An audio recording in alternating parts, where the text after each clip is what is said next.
Hello everyone, welcome to Python Inspired. So today what we're going to see is how we are going to use a print statement in Python. So basically just you have to remember that print is anything that will display, anything to write inside the print will be displayed in your output. So suppose if I write 4.6 like this and I run it, so it will give me output. Whatever I write inside a print statement will be displayed in the output, right? So if I write hello world, it will be displayed in the output like this.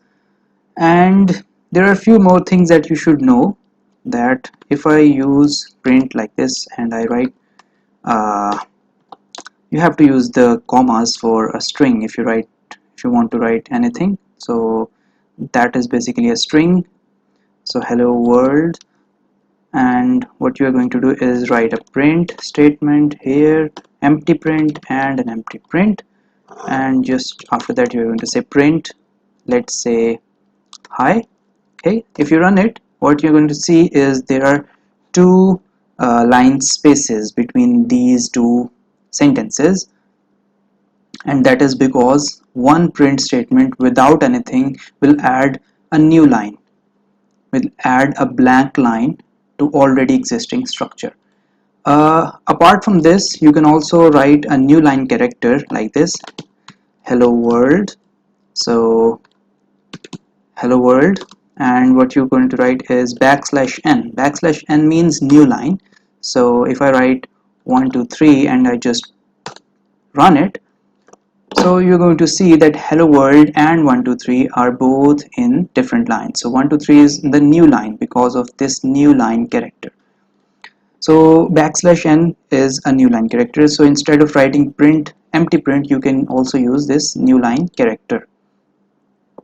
Okay, so after that what you're going to see is print, and just write and you are going to use now backslash t. So and 1 2 3. So what is backslash t is going to do is it is basically going to add a tab space. So you can see there is a big space in between and 1 2 3. So this backslash t has added a tab space between them. And after that, let's see what else can we do. So if I have to write print and uh, hello world, and what I have to do is also write an integer with this. So hello world comma 4. So what are you going to do is just print them.